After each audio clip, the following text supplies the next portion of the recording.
Welcome to today's episode of the Simply Financial Podcast. This is your host, Christopher Calandra, and I would like to increase your financial IQ with today's episode, which is a follow-up. I draw your attention back to Season 8, Episode 13. The title of the episode was, "This Economic Policy Issue Needs to be Addressed." So it's after the presidential election. It really wasn't addressed that much in the presidential election, but I wanted to give you an update because I came across some additional data and information. You might be able to tell that this is sort of a hot button issue for me. It bothers me a lot. The episode, by the way, as we get started, is about the unaffordability of homes for a big portion of Americans, especially younger Americans. Part of the American dream, it seems to me, is home ownership, and home ownership has gotten a lot harder over these last bunch of years. That was the point of the Season 8, Episode 13 show, and I want to add to it with today's discussion. So according to the National Association of Realtors, the average age of a homeowner in 2024 is 56 years old. Now, that may not mean a lot to you, but incredibly, this is up 6 years. It was 49 years old in 2023. It went up a whopping 6 years in just 1 year. In the early 2000s, it was in the low to mid 40s. So it's gradually been going up. But last year's jump from 49 to 56 is pretty stunning. There's even more data that suggests that young Americans are being priced out of the market in many, many places.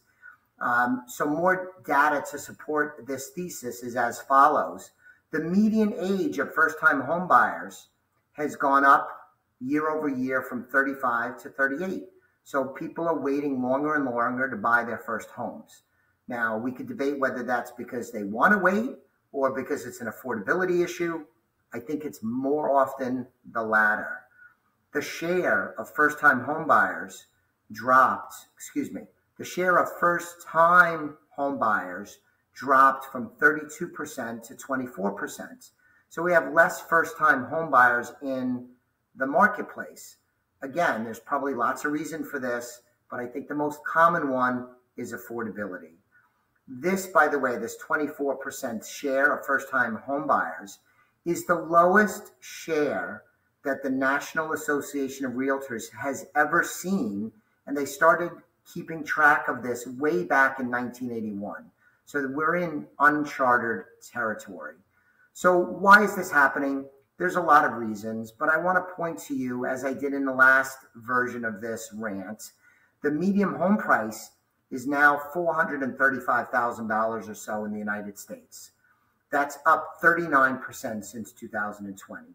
Now, if you own a home like I do, I actually own more than one home, and I have investment properties, this has been great. I am not dissatisfied with that at all. I also recognize that I'm 54 years old, and there are lots of people behind me that this is causing trouble for. Going up 40% in 4 or 5 years is making homes very unaffordable. At the same time, we've seen interest rates on mortgages more than double. The 30-year mortgages more than doubled over the last stretch. So that adds to the lack of affordability. They're not only more expensive, your interest costs also are more expensive. So it's a double whammy.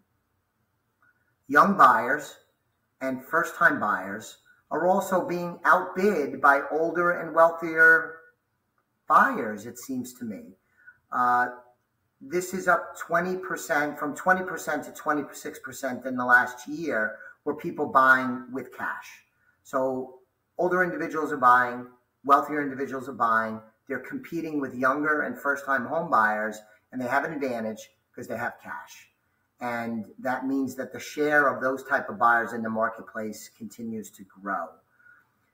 If you go back to 1990, and I did a version of this in the last episode, I encourage you to go back and listen to it. Even when you adjust for inflation and you look at the median home price back in 1990, of course it was lower.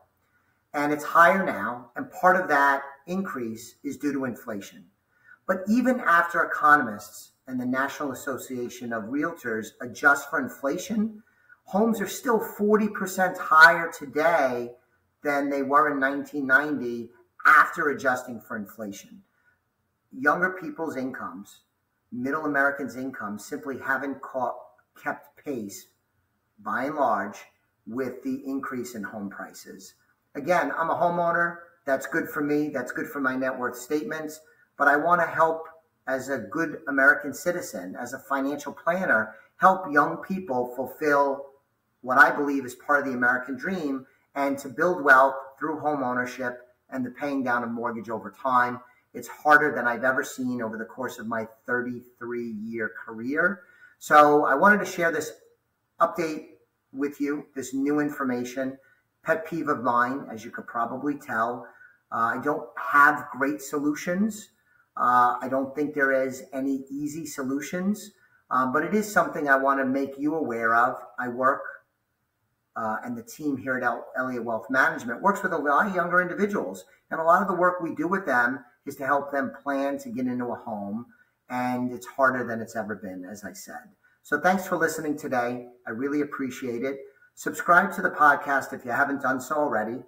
Check out the work we do at Elliott Wealth Management if you're not a client. Go to the website, www.elliottwealth.com. You could sign up for a complimentary consultation if you want to talk to us. We would love that.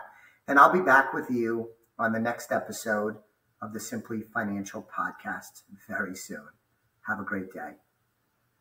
The views expressed are not necessarily the opinion of Osaic Wealth, Inc., and should not be construed directly or indirectly as an offer to buy or sell any securities mentioned herein. Investing is subject to risks, including loss of principal invested. Past performance is not a guarantee of future results. No strategy can assure a profit nor protect against loss. Please note that individual situations can vary. Therefore, the information should be relied upon when coordinated with individual professional advice. Please note, the information being provided is strictly as a courtesy. When you link to any of the websites provided here, you are leaving this website. We make no representation as to the completeness or accuracy of information provided at these websites. Nor is the company liable for any direct or indirect technical or system issues, or any consequences arising out of your access to or your use of third-party technologies, websites, information, and programs made available through this website. When you access one of these websites, you are leaving our website and assume total responsibility and risk for your use of the websites you are linking to. Securities and advisory services are offered through Osaic Wealth, Inc., member FINRA, SIPC. Insurance services offered through Elliott Wealth Management Services, LLC, not affiliated with Osaic Wealth, Inc.